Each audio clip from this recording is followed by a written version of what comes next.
오늘은 지난번에 이어서 2, 3장 교회 시대 말씀을 열려고 합니다. 오늘은 3장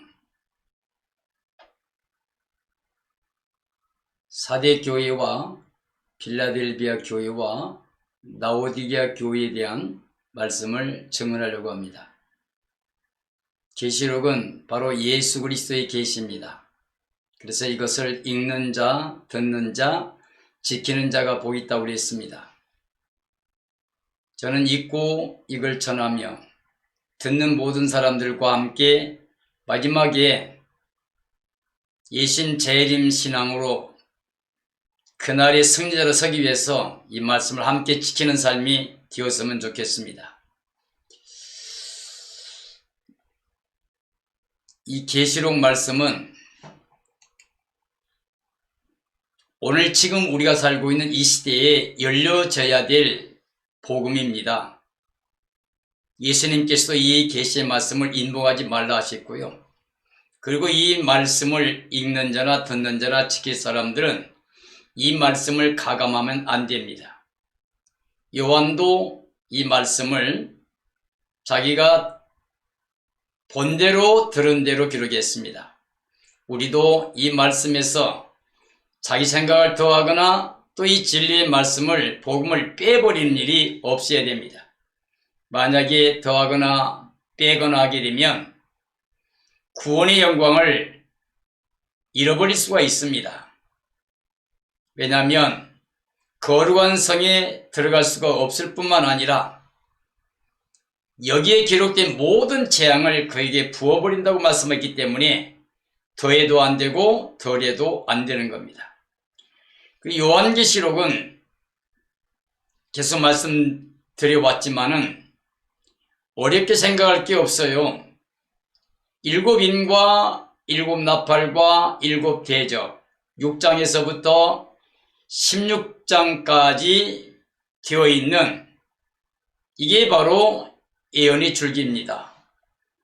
그래서 우리는 7째 천사가 나팔을 불면 하나님 비밀이 그 종선지자를 통해서 선포된 말씀 그대로 이루어진다 그랬고, 또 7째 천사가 나팔을 불었더니 세상 나라는 끝나고 이제 우리 주와 그 그리스도의 나라가 되어 그가 세세토록 다스린다고 되어 있습니다.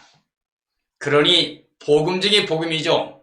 왜냐하면 우리를 사랑하시고 구원하신 말씀 하나님, 즉 예수 그리스도께서 영광 중에 나타나셔서 우리와 함께 영광에 이르게 하시지만 이 악한 세력들과 사탄을 멸하시는 게 요한계시록에 나와 있기 때문에 정말 이 7인, 7나팔, 7대접의 비밀을 알고 나머지 중요한 그 장마다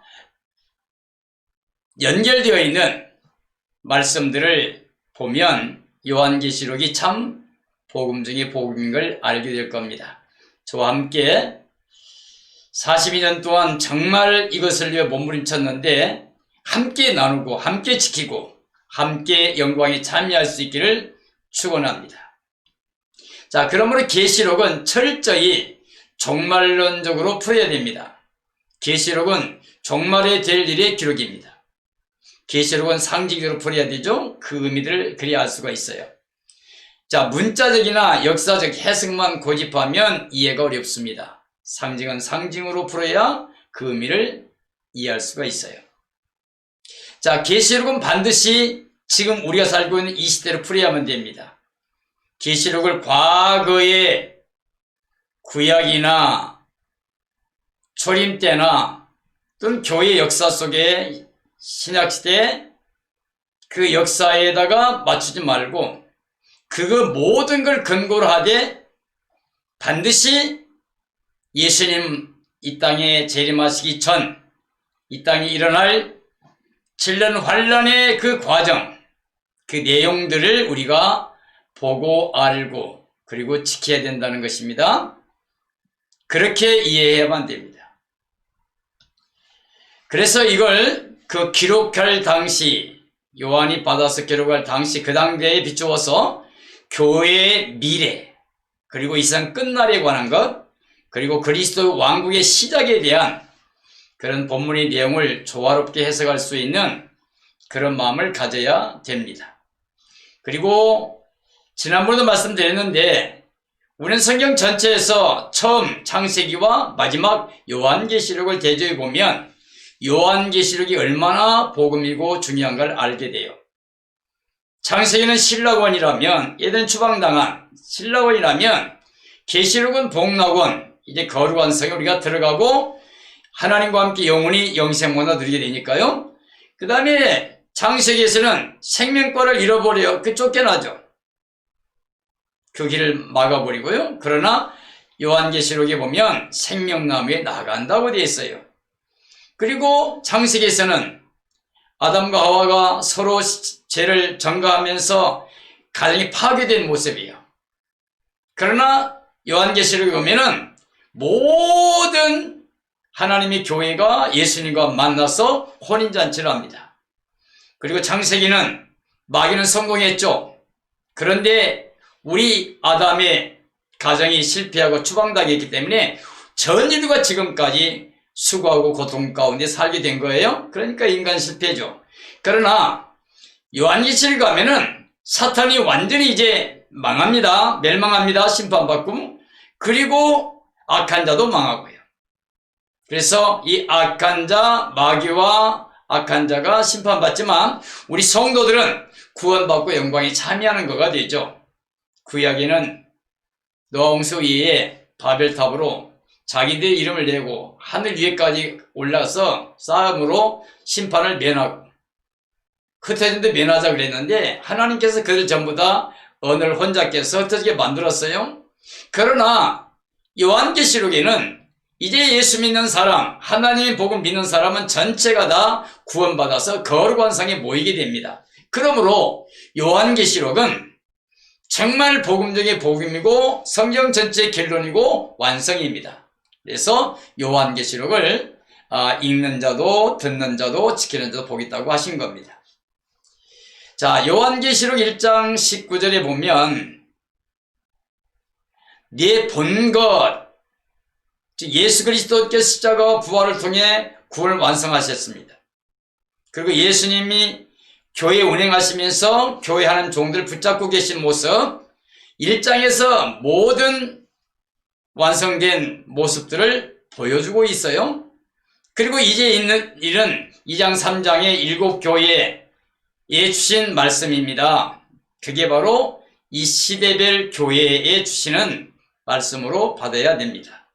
그리고 4장부터 22장까지 장차 될 일인데 4장, 5장은 천상의 요한을 불러올려서 보여준 말씀들, 앞으로 될 일에 대해서 보여준 말씀들이고, 그리고 6장부터 22장까지는 이제 직접 인을 떼기 시작하고, 그래서 마지막까지 이 환란과 일심 재림과 이 구원과 멸망에 관한 모든 말씀이 다 기록된 것이 이제 장차 될 일에 관한 일이다. 반드시 결코 속히 될 일에 관한 일이다. 이렇게 말할 수가 있습니다. 7교회에 보낸 편지, 지난번에 말씀드렸는데요. 지역적 측면이 있어요. 그 시대 7교회에. 그리고 교훈적 측면은 전교회 시대에 주신 말씀이다. 그리고 개인적인 측면은 이긴 자들과의 약속. 그 다음에 예언적인 측면은 전 교회사적 예언이라 이렇게 이해할 수 있어야 되겠습니다. 역사적 배경입니다. 그 반모섬에 유배된 요한과 그 지역에 있는 소아시아 7교회 신약시대 그 지도죠. 이 반모섬이 표시되어 있고요.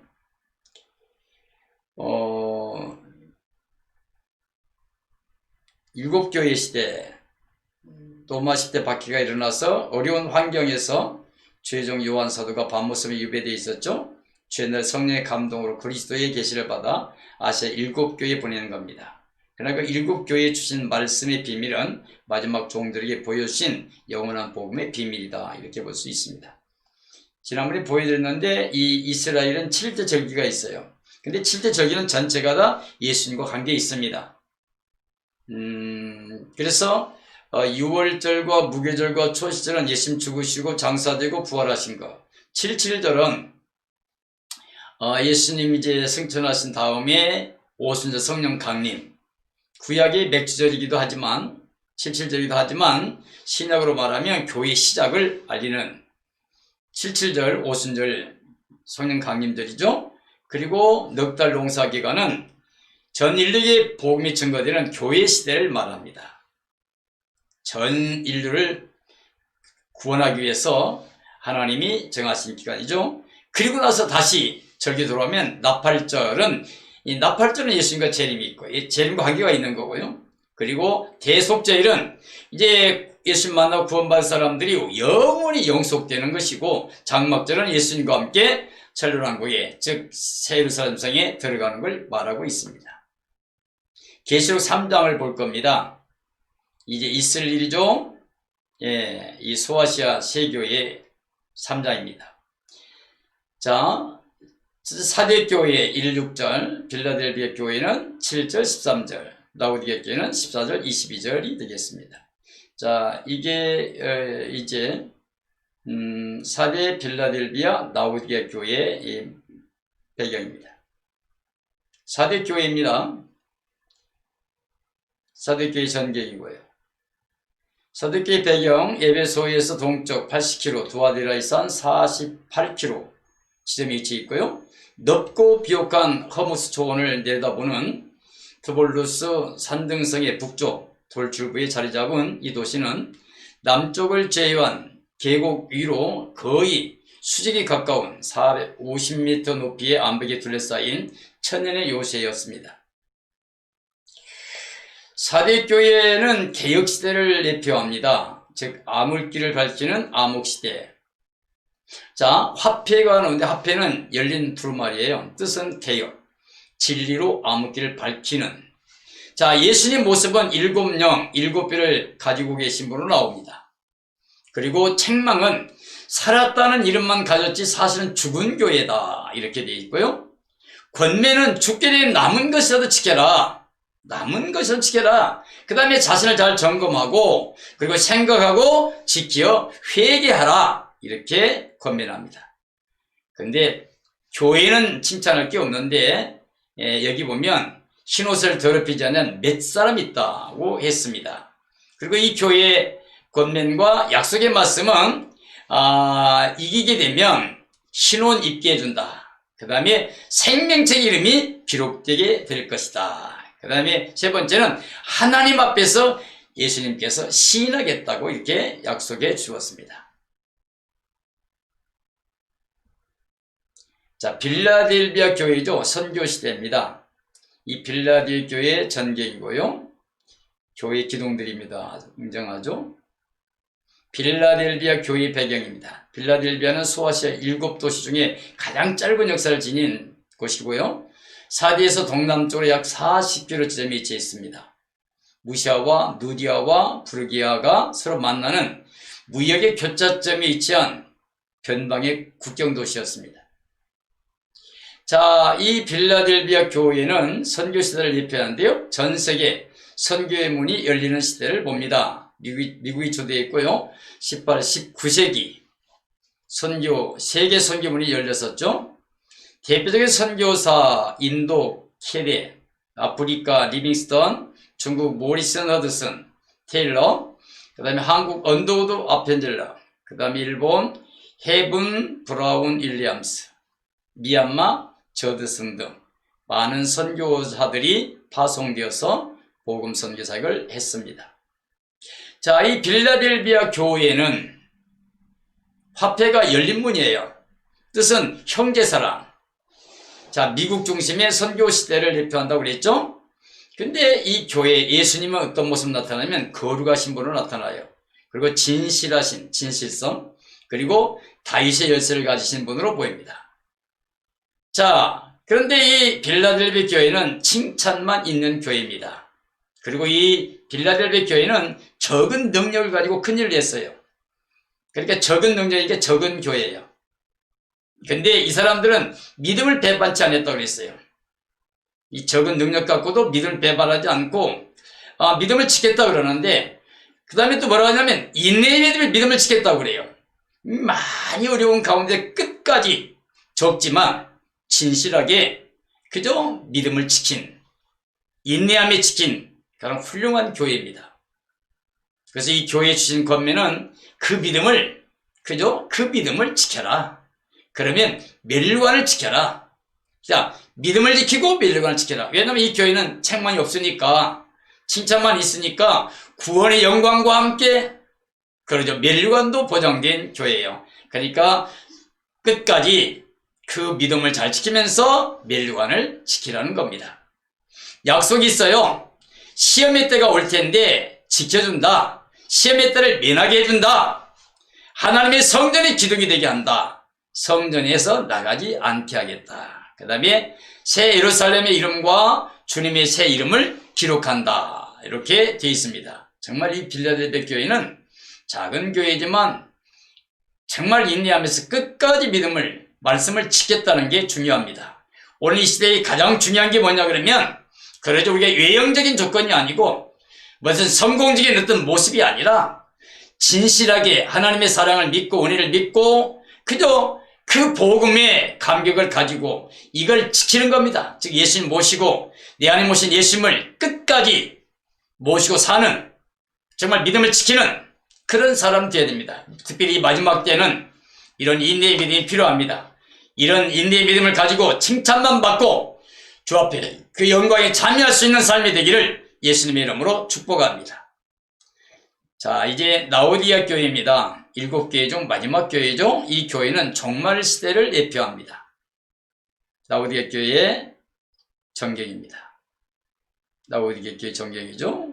돌만 좀 남아 있습니다. 라오디게아 교회는 종말 시대입니다. 주 60년경 대지진으로 부유했던 도시가 하루아침에 파괴돼가지고 폐허가 됩니다. 그럼에도 얼마나 부유했던지 로마의 원조를 거절할 정도로 부유했어요.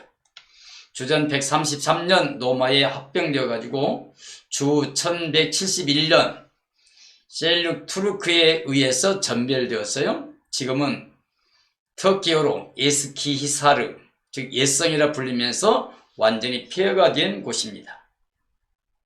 자, 라오디게아 교회의 종말 시대입니다. 라오디게아 종교회의가 있었는데요. 거기에서 주 364년에 열린 종교회의에서 32명의 감독이 계시록, 우리가 지금 읽고 있는 이 계시록을 신약 정경에서 삭제시키는 큰 죄악을 범했습니다. 라오디게아 교회는 그러죠.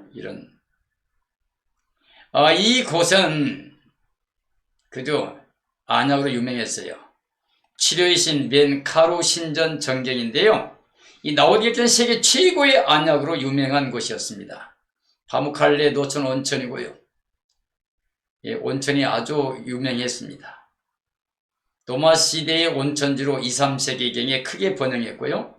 위장병이나 신경통, 피부병에 특효가 있다고 알려져서 그 부유함을 나타냈던 곳입니다. 히에라폴리스에 있는 빌립 사도 기념교회 전교입니다. 에라폴리스에는 아폴로 신전이 있습니다. 자, 라오디게아 교회의 종말 시대인데요. 특별히 인본주의, 민주주의, 이 시대는 종말 시대입니다. 화폐에 닫혀진 문이에요. 뜻은 민중이란 뜻이고요. 민주주의란 말이에요. 그리고 전도문이 닫혀버린 때예요. 이 마지막 때죠. 이 민주주의, 민중. 자, 교회는 신본주의입니다. 절대 하나님 중심, 즉 예수 그리스도 복음 중심이어야 돼요. 예수님 머리가 되고 급히 가르고 있는, 그래서 모든 사람이 예수님께 예와 아멘이 되는, 그게 진짜 교회입니다. 근데 사람들에 의해서 운영되는 교회는 교회가 아닙니다. 자, 예수님이 어떤 모습입니까? 아멘이라고 그래요. 이 라오디게아 교회는 아멘할 수 없는 교회예요. 그래서 아멘으로 나오고 충성으로 나오고, 그 다음에 참된 증인의 모습으로 나오고 창조자로 나옵니다. 이게 이 라오디게아 교회에 정말 그러죠. 칭찬이 하나도 없는 교회예요. 생명만 가득해요. 그래서 아멘, 충성, 참된 증인, 창조주 하나님으로 나타나게 있습니다. 이 교회의 책망이 미지근해요. 미지근해서 토해버리고 싶은 교회. 그런데 이 교회는 스스로입니다. 부자라, 부유하다, 부족한 게 하나 없다고 자랑하는 교회입니다. 아주 너무나 그죠? 정말 부귀영광을 다 누리는 교회입니다. 근데 이게 자기들은 그렇게 보는데 주님 보기에는 곤고하고 가련하고 가난하고 눈이 멀고 벌거벗었다고 이야기해요. 그래서 권면합니다. 금을 사서 부유하게 하라고, 흰옷을 사서 가리라고, 안약을 사서 발라 보게 하라고, 그 열심히 내라, 회개하라, 문을 열어라 이렇게 말합니다. 왜냐하면 3장 20절에 보면 예수님께서 볼자다 내가 문 밖에서 두드리고 있다. 내 음성이 들리면 문을 열어라. 내가 들어가 너와 함께 먹고 마시겠다 그래요. 다시 말하면 예수님이 들어가지도 못하는 교회입니다. 예수님 없는 교회입니다. 예수님 없는 교회가 부족함이 하나 없다고 자랑하는 교회입니다. 사람의 의견들만 중요하고 하나님의 뜻, 예수님의 진리가 복음이 없는 교회입니다. 이건 정말 이 마지막 때 시대와 같습니다. 지금 종교가 통합하려고 합니다. 가톨릭은 어마어마한 부귀영화를 다 누리고 있어요. 그리고 이 종교 통합하게 됩니다. 정말 이때는 완전히 예수님 없이도 돌아가는 그런 종교를 만들려고 합니다. 종교다운주의가 연합해서 큰 세력으로 세계적인 종교를 통합시킬 겁니다.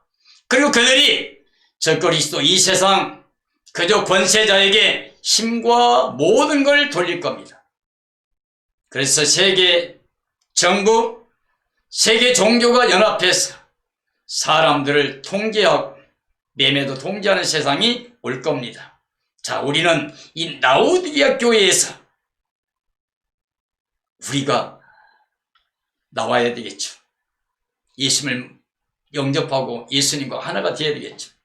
이 라오디게아 교회는 예수님이 안 계신 거예요. 없어요. 들어갈 수도 없는 교회예요. 밖에 나가는 교회예요. 거기 머물러서 우리는 부자라고 하면 망합니다. 이게 마지막 시대에 교회에 주신 복음입니다. 약속이 있습니다. 그래도 내가 이기면, 깨닫고 나와서 이기면 보좌에 함께 앉아주겠다, 그리스도와 함께 앉혀주겠다고 약속했습니다. 사랑하는 그리스도인들로서 예수님 재림을 맞이하게 될 성도님들이요, 정말 우리는 빌라델비아 교회같이 적은 능력 갖고도 인내의 믿음을 지켜서 칭찬만 받는 교회가 되겠습니까? 아니면 민주주의, 그래서 예수님이 들어가지도 못하고 있는데, 예수님도 안 계신데 자기들만 스스로 자유하면서 부자다, 부유하다, 부족한 게 없다고 그러면서 완전히 멸망의 길로 가는, 칭찬할 것도 없고 입에 토해버리고 싶은 정말 그런 종말 시대의 교회, 라오디게아 교회 그 모습이 되겠습니까? 사랑하는 성도님들, 정말 이제는 나와서 예수님을 모셔야 됩니다. 그리고 예수님의 몸의 지체가 돼서 내 머리 대신 예수님께 순종해서 아멘의 삶을 살며 예수님의 피가 흐르고 있는 생명체로서 주님의 날 승리자로, 지혜로운 자로 그 영광에 설 수 있는 믿음의 승리자가 다 되기를 예수님의 이름으로 축원합니다.